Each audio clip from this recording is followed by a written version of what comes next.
ভাৰতীয় ক্ৰিকেট দলৰ তাৰকা অলৰাউণ্ডাৰ ৰবীন্দ্ৰ জাদেজাই আৰম্ভ কৰিছে জীৱনৰ দ্বিতীয় ইনিংছ। পত্নী ৰিভাবাৰ পদাঙ্ক অনুসৰণ কৰি এইবাৰ জাদেজাই প্ৰৱেশ কৰিলে ৰাজনীতিত। দেশৰ শাসকীয় দল ভাৰতীয় জনতা পাৰ্টিৰ সদস্য পদ গ্ৰহণ কৰিছে ৰবীন্দ্ৰ জাদেজাই। জীৱনৰ আন এক ইনিংছ আৰম্ভ কৰিছে ভাৰতীয় ক্ৰিকেট দলৰ তাৰকা অলৰাউণ্ডাৰ ৰবীন্দ্ৰ জাদেজাই। টি-20 বিশ্বকাপ খিতাপ জয় কৰাৰ পিছৰে পৰা ক্ৰিকেটৰ পৰা আঁতৰি আছে তাৰকা অলৰাউণ্ডাৰগৰাকী।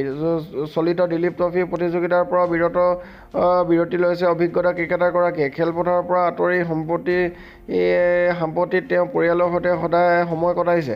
তাৰ মাজতে আজি জাদেজাই আৰম্ভ কৰিছে এই দ্বিতীয় ইনিংছ। পত্নী ৰিভাবাৰ পদাঙ্ক অনুসৰণ কৰি এইবাৰ জাদেজাই প্ৰৱেশ কৰিছে ৰাজনীতিত। পত্নী ৰিভাবাই প্ৰতিনিধিত্ব কৰা দেশৰ শাসকীয় দল ভাৰতীয় জনতা পাৰ্টিৰ সদস্য পদ গ্ৰহণ কৰিছে জাদেজাই। গুজৰাটৰ বিজেপিৰ ৰিভাবাই নিজা সামাজিক মাধ্যমৰ একাউণ্টৰ যোগে এই বিষয়ে সদৰি কৰিছে। সম্প্ৰতি গুজৰাটৰ লগতে কেন্দ্ৰত শাসনত থকা বিজেপিৰ দলে সমগ্ৰ দেশতে সদস্য ভৰ্তি অভিযান চলাই আছে। এই অভিযানৰ অধীনত বিজেপিত যোগদান কৰিছে জাদেজাই।